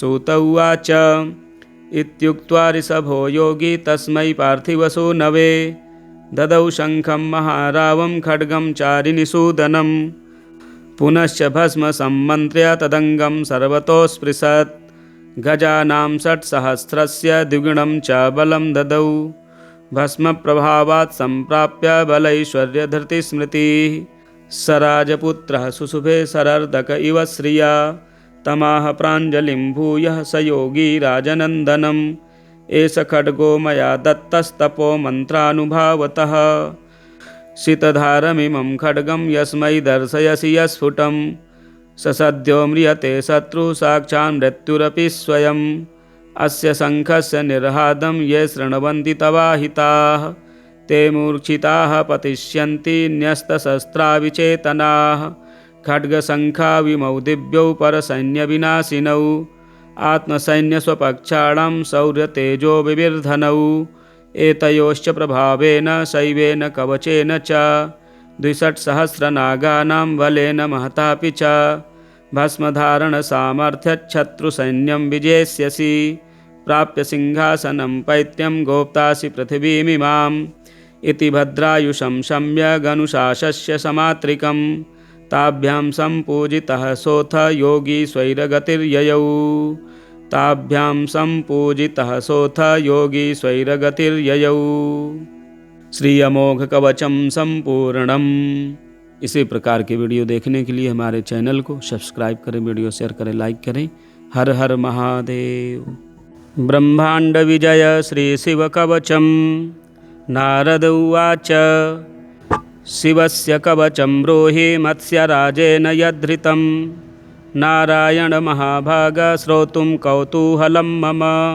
श्रीनारायण उवाच कवचं शृणु विप्रेन्द्र शङ्करस्य महात्मनः ब्रह्माण्डविजयं नाम सर्वावयवरक्षणं पुरा दुर्वाससा दत्तं मत्स्यस्य राजाय धीमते दत्त्वा षडक्षरं मन्त्रं सर्वपापप्रणाशनं स्थिते च कवचे देहे नास्ति मृत्युश्च जीविनाम् अस्ते शस्त्रे जले वह्नौ सिद्धिश्चेन्नास्ति संशयः यद्धृत्वा पठनाद् बाणः शिवत्वं प्रापलीलया बभूव शिवतुल्यश्च यद्धृत्वा नन्दिकेश्वरः वीरश्रेष्ठो वीरभद्रो साम्बो भूद्धारणाद्यतः त्रैलोक्यविजयी राजा हिरण्यकशिपुः स्वयं हिरण्याक्षश्च विजयी च भवद्धारणाद्धिसः यद्धृत्वा पठनात् सिद्धो दुर्वासा विश्वपूजितः जैगीसव्यो महायोगी पठनाद्धारणाद्यतः यद्धृत्वा वामदेवश्च देवलः पवनः स्वयं अगस्त्यश्च पुलस्त्यश्च अभवद्विश्वपूजितः। श्रीशिवकवचम्। ॐ नमः शिवायेति च मस्तकं मे सदावतु। ॐ नमः शिवायेति च स्वाहा भालं सदावतु। ॐ ह्रीं श्रीं क्लीं शिवायेति स्वाहा नेत्रे सदावतु। ॐ ह्रीं क्लीं हूं शिवायेति नमो मे पातु नासिकाम्। ॐ नमः शिवाय शान्ताय स्वाहा कण्ठं सदावतु। ॐ ह्रीं श्रीं हूं संसारकर्त्रे स्वाहा कर्णौ सदावतु। ॐ ह्रीं श्रीं पञ्चवक्त्राय स्वाहा दन्तं सदावतु। ॐ ह्रीं महेशाय स्वाहा चाधरं पातु मे सदा। ॐ ह्रीं श्रीं क्लीं त्रिनेत्राय स्वाहा केशान् सदावतु। ॐ ह्रीं ऐं महादेवाय स्वाहा वक्षः सदावतु। ॐ ह्रीं श्रीं क्लीं मे रुद्राय स्वाहा नाभिं सदावतु। ॐ ह्रीं ऐं श्रीं श्रीं ईश्वराय स्वाहा पृष्ठं सदावतु। ॐ ह्रीं क्लीं मृत्युञ्जयाय स्वाहा भ्रुवौ सदावतु। ॐ ह्रीं श्रीं क्लीं ईशानाय स्वाहा पार्श्वं सदावतु। ॐ ह्रीं ईश्वराय स्वाहा चोदरं पातु मे सदा। ॐ श्रीं ह्रीं मृत्युञ्जयाय स्वाहा बाहु सदावतु। ॐ ह्रीं श्रीं क्लीं ईश्वराय स्वाहा पातु करौ मम। ॐ महेश्वराय रुद्राय नितम्बं पातु मे सदा। ॐ ह्रीं श्रीं भूतनाथाय स्वाहा पादौ सदावतु। ॐ सर्वेश्वराय सर्वाय स्वाहा पादौ सदावतु। प्राच्यां मां पातु भूतेशः आग्नेयां पातु शङ्करः। दक्षिणे पातु मां रुद्रो नैऋत्यां स्थाणुरेव च। पश्चिमे खण्डपरशुर्वायव्यां चन्द्रशेखरः। उत्तरे गिरिशः पातु चैशान्याम् ईश्वरः स्वयम्। ऊर्ध्वे मृडः सदा पातु चाधो मृत्युञ्जयः स्वयं। जले स्थले चान्तरिक्षे स्वप्ने जागरणे सदा। पिनाकी पातु मां प्रीत्या भक्तं वै भक्तवत्सलः। फलश्रुतिः इति ते कथितं वत्स कवचं परमाद्भुतं। दशलक्षजपेनैव सिद्धिर्भवति निश्चितं। यदि स्यात् सिद्धकवचो रुद्रतुल्यो भवेद्ध्रुवं। तव स्नेहान्मयाख्यातं प्रवक्तव्यं न कस्यचित्। कवचं काण्डशाखोक्तम् अतिगोप्यं सुदुर्लभम्। अश्वमेधसहस्राणि राजसूयशतानि च। सर्वाणि कवचस्यास्य फलं नार्हन्ति षोडशीं। कवचस्य प्रसादेन जीवन्मुक्तो भवेन्नरः। सर्वज्ञः सर्वसिद्धेशो मनोयायी भवेद्ध्रुवम्। इदं कवचम् अज्ञात्वा भवेत् यः शङ्करप्रभुं। शतलक्षं प्रजप्तोऽपि न मन्त्रः सिद्धिदायकः। शतलक्षं प्रजप्तोऽपि न मन्त्रः सिद्धिदायकः। ब्रह्माण्डविजयी नाम श्रीशङ्करकवचस्तोत्रं सम्पूर्णम्। श्रीशिवरक्षास्तोत्रम्। श्रीगणेशाय नमः। अस्य श्रीशिवरक्षास्तोत्रमन्त्रस्य याज्ञवल्क्यऋषिः श्रीसदाशिवो देवता अनुष्टुप् छन्दः। श्रीसदाशिवप्रीत्यर्थं शिवरक्षास्तोत्रजपे विनियोगः। चरितं देवदेवस्य महादेवस्य पावनम्। अपारं परमोदारं चतुर्वर्गस्य साधनं। गौरीविनायकोपेतं पञ्चवक्त्रं त्रिनेत्रकं। शिवं ध्यात्वा दशभुजं शिवरक्षां पठेन्नरः गङ्गाधरः शिरः पातु भालम् अर्धेन्दुशेखरः नयने मदनध्वंसी कर्णो सर्पविभूषण घ्राणं पातु पुरारातिः मुखं पातु जगत्पतिः जिह्वां वागीश्वरः पातु कन्धरां सितिकन्धरः श्रीकण्ठः पातु मे कण्ठं स्कन्धौ विश्वधुरन्धरः भुजौ भूभारसंहर्ता करौ पातु पिनाकधृक् हृदयं शङ्करः पातु जठरं गिरिजापतिः नाभिं मृत्युञ्जयः पातु कटिव्याघ्राजिनाम्बरः शक्तिनी पातु दीनार्तशरणागतवत्सलः ऊरु महेश्वरः पातु जाननी जगदीश्वरः जङ्घे पातु जगत्कर्ता गुल्फौ पातु गणाधिपः चरणौ करुणासिन्धुः सर्वाङ्गानि सदाशिवः एतां शिवबलोपेतां रक्षां यः सुकृती पठेत् स भुक्त्वा सकलान् कामान् शिवसायुज्यमापुनुयात् ग्रहभूतपिशाचाद्यास्त्रैलोक्ये विचरन्ति ये दूरादासु पलायन्ते शिवनामाभिरक्षणात् अभयङ्करनामेदं कवचं पार्वतीपते भक्त्या बिभर्ति यः कण्ठे तस्य वश्यं जगत्त्रयम् इमां नारायणः स्वप्ने शिवरक्षां यथादिशत् प्रातरुत्थाय योगीन्द्रो याज्ञवल्क्य तथा लिखत् प्रातरुत्थाय योगीन्द्रो याज्ञवल्क्यः तथा लिखत् श्री याज्ञवल्क्य प्रोक्तं शिवरक्षास्तोत्रं सम्पूर्णम् अमोघ शिवकवचं श्रीगणेशाय नमः विनियोगः अस्य श्रीशिवकवचस्तोत्रमन्त्रस्य ब्रह्मा ऋषिः अनुष्टुप् छन्दः श्रीसदाशिवरुद्रो देवता ह्रीं शक्तिः वं कीलकं श्रीं ह्रीं क्लीं बीजं श्रीसदाशिवप्रीत्यर्थे शिवकवचस्तोत्रजपे विनियोगः अथ ध्यानम् वज्रदष्ट्रं त्रिनयनं कालकण्ठमरिन्दमं सहस्रकरमप्युग्रं वन्दे शम्भुमुमापतिं रुद्राक्षकङ्कणलसत्करदण्डयुग्मः पालान्तरालसितभस्मधृतत्रिपुण्ड्रः पञ्चाक्षरं परिपठन् वरमन्त्रराजं ध्यायन् सदा पशुपतिं शरणं व्रजेथाः अतः परं सर्वपुराणगुह्यं निःशेषपापौघहरं पवित्रं जयप्रदं सर्वविपत्प्रमोचनं वक्ष्यामि शैवं कवचं हितायते।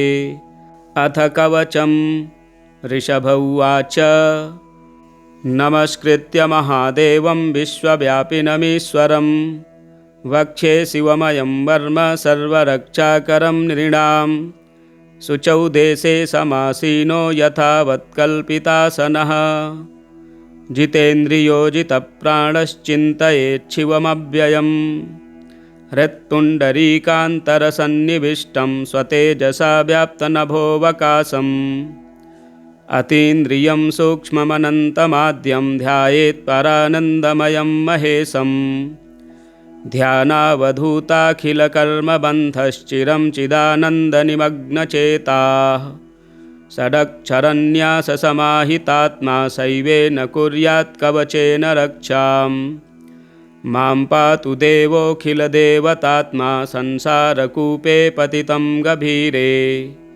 तन्नामदिव्यं वरमन्त्रमूलं धुनोतु मे सर्वमघं हृदि स्थम् सर्वत्र मां रक्षतु विश्वमूर्तिर्ज्योतिर्मयानन्दघनश्चिदात्मा अणोरणीयानुरुशक्तिरेकः स ईश्वरः पातु भयादशेषात् यो भूस्वरूपेण बिभर्ति विश्वं पायात् स भूमेर्गिरिशोष्टमूर्तिः यो मां स्वरूपेण निर्णां करोति सञ्जीवनं शोभतु मां जलेभ्यः कल्पावसाने भुवनानि दग्ध्वा सर्वाणि यो नृत्यति भूरिलीलः शकालरुद्रोऽवतु मां दवाग्निर्वात्यादिभीतेरखिलाच्चतापात् प्रदीप्तविद्युत्कनकावभासो विद्यावराभीतिकुठारपाणिः चतुर्मुखस्तत्पुरुषस्त्रिनेत्रः प्राच्यां स्थितं रक्षतु मामजस्रम् कुठारवेदाङ्कुशपाशशूलकपालढक्काक्षगुणान्दधानः चतुर्मुखो नीलरुचिस्त्रिनेत्रः पायादघोरो दिशि दक्षिणस्यां कुन्देन्दुशङ्खस्फटिकावभासो वेदाक्षमालावरदाभयाङ्कः त्रयक्षश्चतुर्वक्त्र उरुप्रभावः सद्योऽधिजातोऽवतु मां प्रतीच्यां वराक्षमालाभयटङ्कहस्तः सरोजकिञ्जल्कसमानवर्णः त्रिलोचनश्चारुचतुर्मुखो मां पायादुदिच्यां दिशि वामदेवः वेदाभयेष्टाङ्कुशटङ्कपाशकपालढक्काक्षशूलपाणिः सितद्युतिः पञ्चमुखोऽवतान्नामीशान ऊर्ध्वं परमप्रकाशः मूर्धानमभ्यान्मम चन्द्रमौलिर्भालं ममाव्यादथ बालनेत्रः नेत्रे ममाव्याद्भगनेत्रहारी नासां सदा रक्षतु विश्वनाथः पायाच्छ्रुति मे श्रुतिगीतकीर्तिः कपोलमव्यात् सततं कपाली वक्त्रं सदा रक्षतु पञ्चवक्त्रो जिह्वां सदा रक्षतु वेदजिह्वः कण्ठं गिरीशोऽवतु नीलकण्ठः पाणिद्वयं पातु पिनाकपाणिः दोर्मूलमव्यान्मम धर्मबाहुर्वक्षस्थलं दक्षमखान्तकोऽव्यात् ममोदरं पातु गिरीन्द्रधन्वा मध्यं ममाव्यान्मदनान्तकारी हेरम्बतातो मम पातु नाभिं पायात्कटिधूर्जठरीश्वरो मे ऊरुद्वयं पातु कुबेरमित्रो जानुद्वयं मे जगदीश्वरोऽव्यात् जङ्घायुगं पुङ्गवकेतुरव्यात् पादौ ममाव्यात्सुरवन्द्यपादः महेश्वरः पातु दिनादियामे मां मध्ययामेऽवतु वामदेवः त्र्यम्बकः पातु तृतीययामे वृषध्वजः पातु दिनान्त्ययामे पायान्निषादौ शशिशेखरो मां गङ्गाधरो रक्षतु मां निशीथे गौरीपतिः पातु निशावशाने मृत्युञ्जयो रक्षतु सर्वकालम् अन्तः स्थितं रक्षतु शङ्करो मां स्थाणुः सदा पातु बहिः स्थितं मां तदन्तरे पातु पतिः पशूनां सदाशिवो रक्षतु मां शमन्तात् तिष्ठन्तमव्याद्भुवनैकनाथः पायाद्व्रजन्तं प्रमथाधिनाथः वेदान्तवेद्योऽवतु मान्निषण्डं मामव्ययः पातु शिवः शयानम् मार्गेषु मां रक्षतु नीलकण्ठः शैलादिदुर्गेषु पुरत्रयारिः अरण्यवासादिमहाप्रवासे पायान् मृगव्याध उदारशक्तिः कल्पान्तकाटोपपटुप्रकोपः स्फुटाट्टहासोच्चलिताण्डकोशः घोरारिसेनार्णवदुर्निवार महाभयाद्रक्षतु वीरभद्रः पत्यस्वमातङ्गघटावरूथ सहस्रलक्षायुतकोटिभीषणम् अक्षौहिणीनां शतमाततायिनां छिन्द्यान् मृडोघोरकुठारधारया निहन्तु दस्युन्प्रलयानलर्चिर्ज्वलत्त्रिशूलं त्रिपुरान्तकस्य शार्दूलसिंहर्षवृकादिहिंस्त्रान् सन्त्रासयत्विषधनुः पिनाकम् दुःस्वप्नदुःशकुनदुर्गतिदौर्मनस्य दुर्भिक्षदुर्व्यसनदुःसह दुर्यशांसि उत्पाततापविषभीतिमसद्ग्रहार्ति व्याधिश्च नाशयतु मे जगतामधीशः ॐ नमो भगवते सदाशिवाय सकलतत्त्वात्मकाय सकलतत्त्वविहाराय सकललोकैककर्त्रे सकललोकैकभर्त्रे सकललोकैकहर्त्रे सकललोकैकगुरवे सकललोकैकसाक्षिणे सकलनिगमगुह्याय सकलवरप्रदाय सकलदुरितार्तिभञ्जनाय सकलजगदभयङ्कराय सकललोकैकशङ्कराय शशाङ्कशेखराय शाश्वतनिजाभाषाय निर्गुणाय निरुपमाय निरूपाय निराभाषाय निरामयाय निष्प्रपञ्चाय निष्कलङ्काय निर्द्वन्द्वाय निःसङ्गाय निर्मलाय निर्गमाय नित्यरूपविभवाय निरुपमविभवाय निराधाराय नित्यशुद्धबुद्धपरिपूर्णसच्चिदानन्दाद्व्ययाय परमशान्तप्रकाशतेजोरूपाय जय जय महारुद्र महारौद्र भद्रावतार दुःखदावदारण महाभैरव कालभैरव कल्पान्तभैरव कपालमालाधर खट्वाङ्ग खड्ग चर्म पाशाङ्कुश डमरू शूल चाप बाण गदा शक्तिभिन्डिपाल तोमर मुशल मुद्गर पट्टिस परशु परिघ भुसुण्डी शतघ्नि चक्राद्यायुध भीषणकर सहस्र मुखदंष्ट्राकराल विकटाट्टहास विस्फारित ब्रह्माण्डमण्डल नागेन्द्रकुण्डल नागेन्द्रहार नागेन्द्रवलय नागेन्द्रचर्मधर मृत्युञ्जय त्र्यम्बक त्रिपुरान्तक विरूपाक्ष विश्वेश्वर विश्वरूप वृषभवाहन विषभूषण विश्वतोमुख सर्वतो रक्ष रक्ष मां ज्वल ज्वल महामृत्युभयमपमृत्युभयं नाशय नाशय रोगभयमुत्सादयोत्सादय विषसर्पभयं शमय शमय चोरभयं मारय मारय मम शत्रूनुच्चाटयोच्चाटय शूलेन विदारय विदारय कुठारेण भिन्धि भिन्धि खड्गेन छिन्धि छिन्धि खट्वाङ्गेन विपोथय विपोथय मुसलेन निष्पेषय निष्पेषय बाणैः सन्ताडय सन्ताडय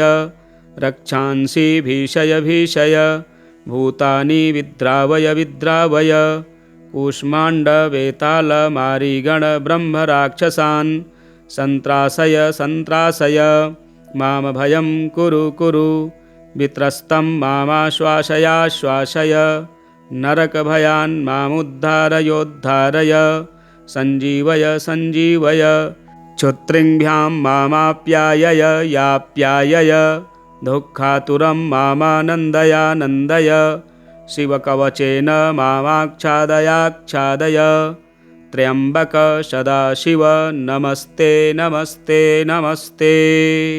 ऋषभ उवाच इत्येतत् कवचं शैवं वरदं व्याहृतं मया सर्वबाधाप्रशमनं रहस्यं सर्वदेहिनां यः सदा धारयेन्मर्त्यः शैवं कवचमुत्तमं न तस्य जायते क्वापि भयं शम्भोरनुग्रहात् क्षीणायुर्मृत्युमापन्नो महारोगहतोऽपि वा सद्यः सुखमवाप्नोति दीर्घमायुश्च विन्दति सर्वदारिद्र्यशमनं सौमङ्गल्यविवर्धनं यो धत्ते कवचं शैवं स देवैरपि पूज्यते महापातकसङ्घातैर्मुच्यते चोपपातकैः देहान्ते शिवमाप्नोति शिववर्मानुभावतः त्वमपि श्रद्धया वत्स शैवं कवचमुत्तमं धारयस्व मया दत्तं सद्यः श्रेयो ह्यवाप्स्यसि।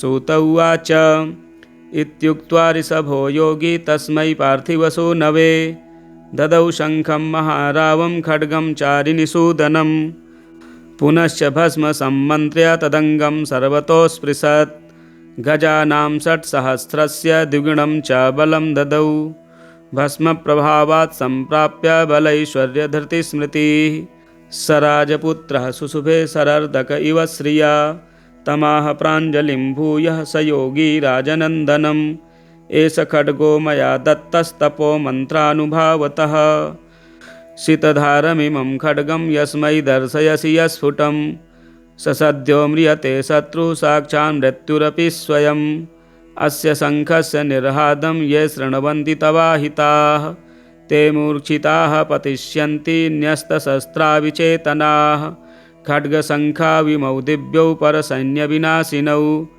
आत्मसैन्यस्वपक्षाणां शौर्यतेजो विविर्धनौ एतयोश्च प्रभावेन शैवेन कवचेन च 62,000 बलेन महतापि च भस्मधारणसामर्थ्यच्छत्रुसैन्यं विजेष्यसि प्राप्य सिंहासनं पैत्यं गोप्तासि पृथिवीमिमाम् इति भद्रायुषं सम्यगनुशासस्य समात्रिकं ताभ्यां सम्पूजितः सोऽथ योगी स्वैरगतिर्ययौ ताभ्यां सम्पूजितः सोऽथ योगी स्वैरगतिर्ययौ। श्री अमोघ कवचम संपूर्णम। इसी प्रकार की वीडियो देखने के लिए हमारे चैनल को सब्सक्राइब करें, वीडियो शेयर करें, लाइक करें। हर हर महादेव। ब्रह्मांड विजय श्री शिव कवचम। नारद उवाच शिवस्य कवचं ब्रूहि मत्स्यराजेन यद्धृतं नारायण महाभाग श्रोतुं कौतूहलं मम।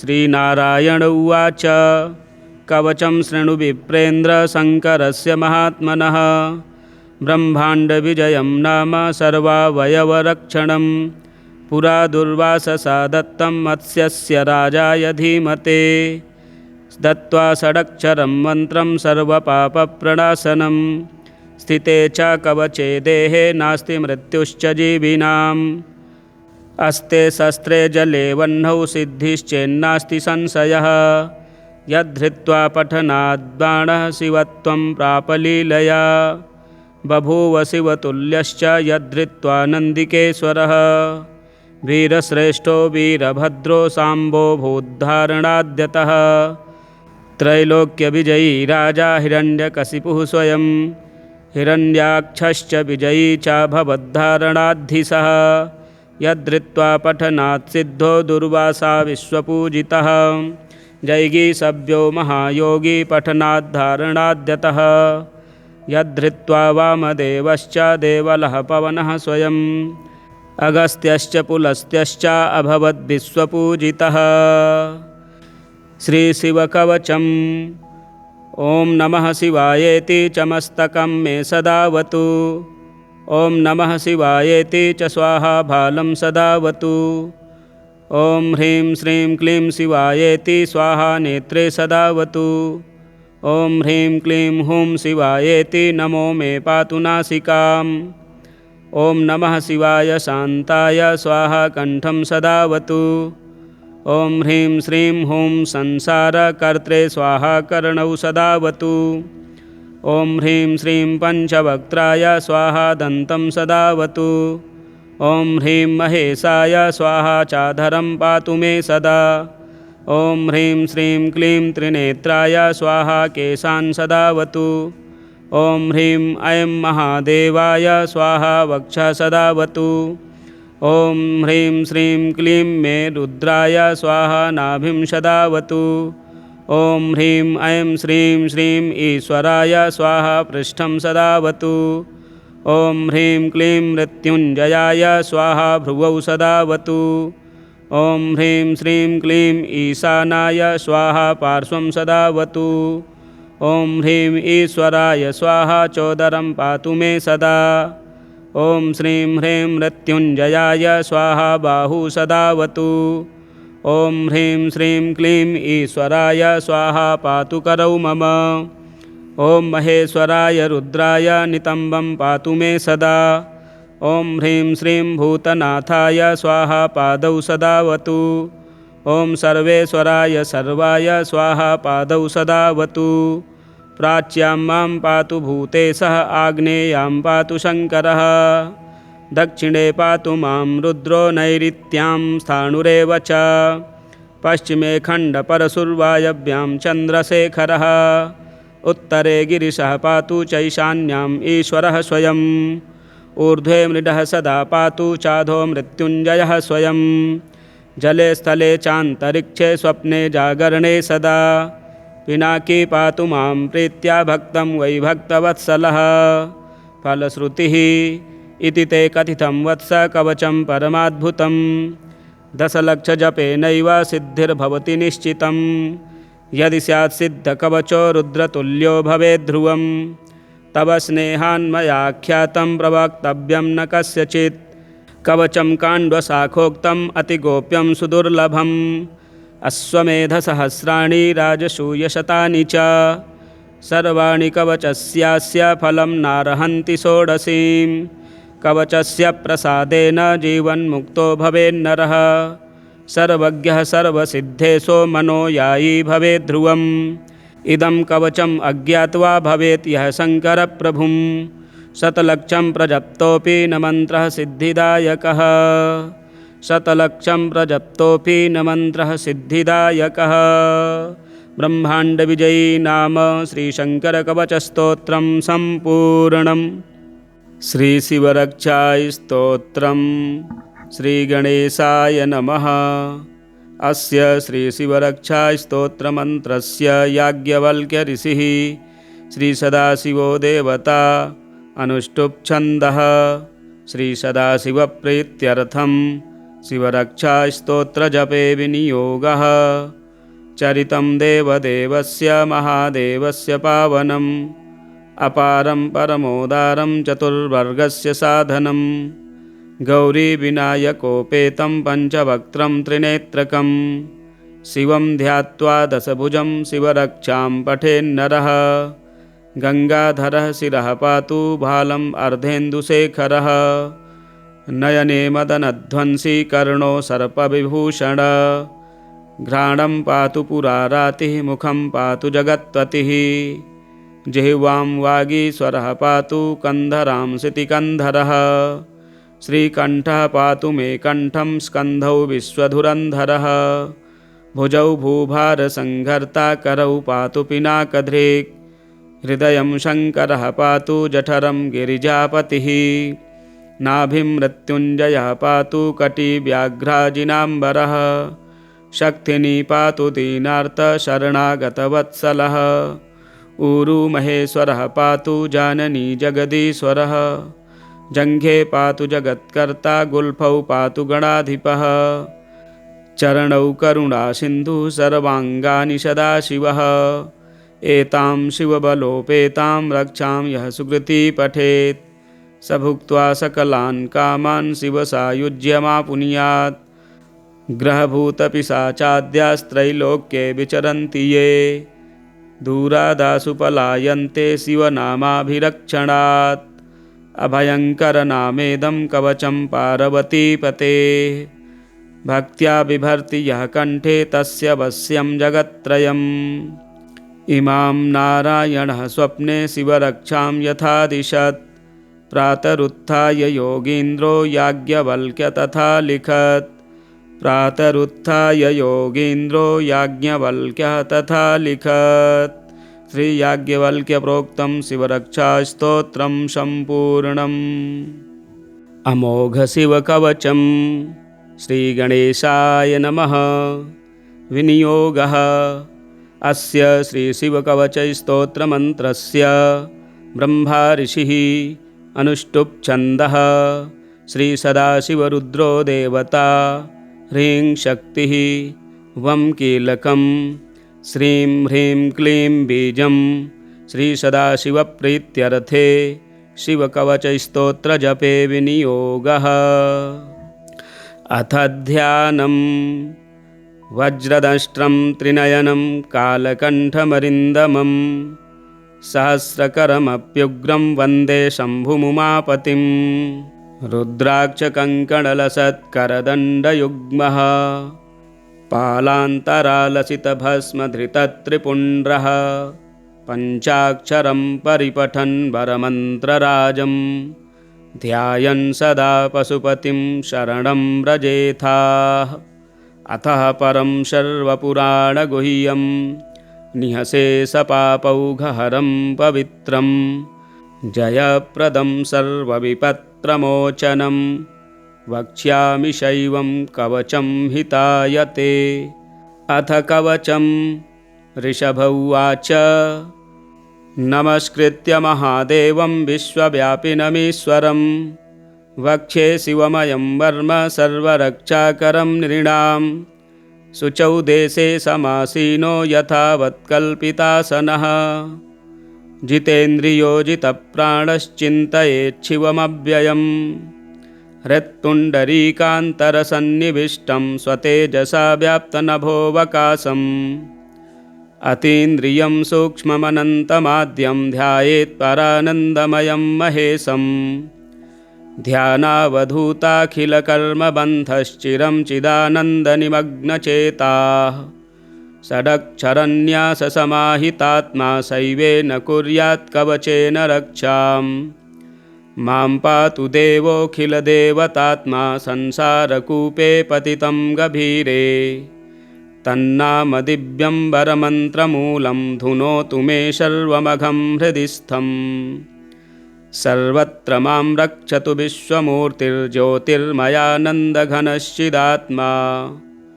अणोरणीयानुरुशक्तिरेकः स ईश्वरः पातु भयादशेषात् यो भूस्वरूपेण बिभर्ति विश्वं पायात् स भूमेर्गिरिशोष्टमूर्तिः यो मां स्वरूपेण निर्णां करोति सञ्जीवनं शोभतु मां जलेभ्यः कल्पावसाने भुवनानि दग्ध्वा सर्वाणि यो नृत्यति भूरिलीलः शकालरुद्रोऽवतु मां दवाग्नेर्वात्यादिभीतेरखिलाच्चतापात् प्रदीप्तविद्युत्कनकावभासो विद्यावराभीतिकुठारपाणिः चतुर्मुखस्तत्पुरुषस्त्रिनेत्रः प्राच्यां स्थितं रक्षतु मामजस्त्रम् कुठारवेदाङ्कुशपाशशूलकपालढक्काक्षगुणान्दधानः चतुर्मुखो नीलरुचिस्त्रिनेत्रः पायादघोरो दिशि दक्षिणस्यां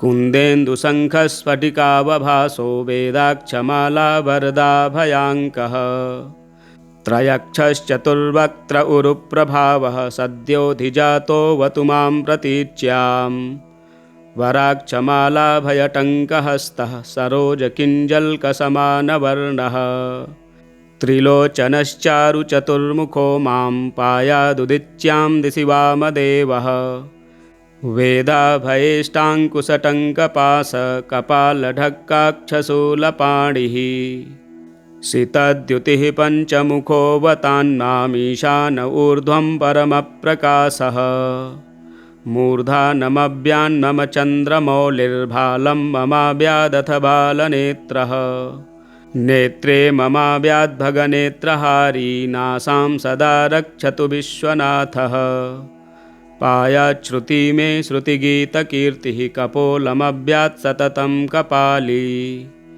वक्त्रं सदा रक्षतु पञ्चवक्त्रो जिह्वां सदा रक्षतु वेदजिह्वः कण्ठं गिरीशोऽवतु नीलकण्ठः पाणिद्वयं पातु पिनाकपाणिः दोर्मूलमव्यान्मम धर्मबाहुर्वक्षस्थलं दक्षमखान्तकोऽव्यात् ममोदरं पातु गिरीन्द्रधन्वा मध्यं ममाव्यान्मदनान्तकारी हेरम्बतातो मम पातु नाभिं पायात् कटिधूर्जठरीश्वरो मे ऊरुद्वयं पातु कुबेरमित्रो जानुद्वयं मे जगदीश्वरोऽव्यात् जङ्घायुगं पुङ्गवकेतुरव्यात् पादौ ममाव्यात् सुरवन्द्यपादः महेश्वरः पातु दिनादियामे मां मध्ययामेवतु वामदेवः त्र्यम्बकः पातु तृतीययामे वृषध्वजः पातु दिनान्त्ययामे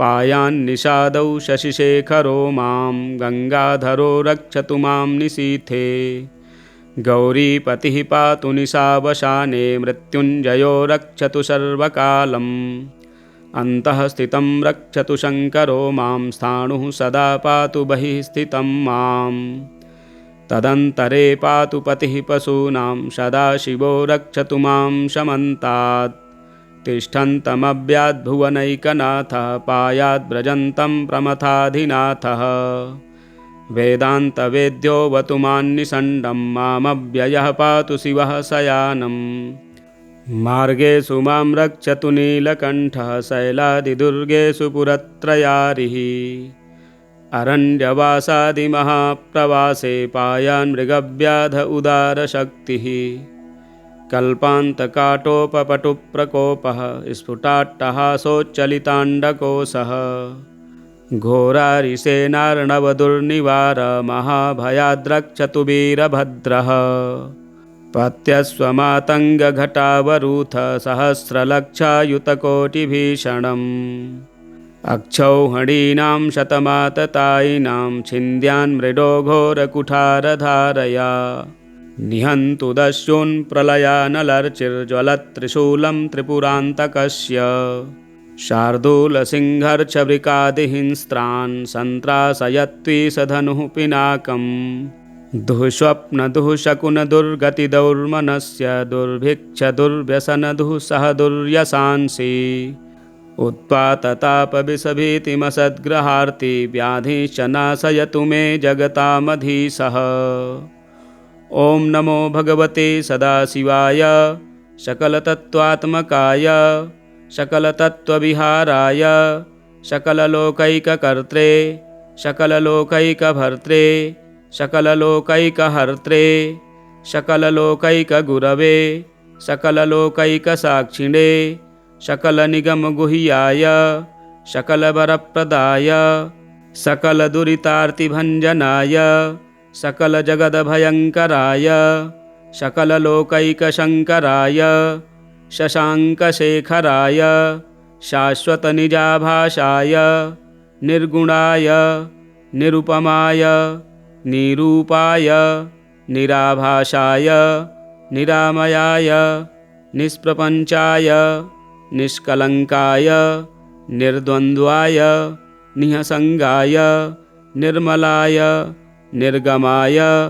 नित्यरूपविभवाय निरुपमविभवाय निराधाराय नित्यशुद्धबुद्धपरिपूर्णसच्चिदानन्दाद्व्ययाय परमशान्तप्रकाशतेजोरूपाय जय जय महारुद्र महारौद्र भद्रावतार दुःखदावदारण महाभैरव कालभैरव कल्पान्तभैरव कपालमालाधर खट्वाङ्ग खड्ग चर्म पाशाङ्कुश डमरुशूल चाप बाण गदा शक्तिभिण्डिपाल तोमर मुशल मुद्गर पट्टिस परशु परिघ भुसुण्डी शतघ्नि चक्राद्यायुध भीषणकर सहस्र मुखदंष्ट्राकराल विकटाट्टहास विस्फारित ब्रह्माण्डमण्डल नागेन्द्रकुण्डल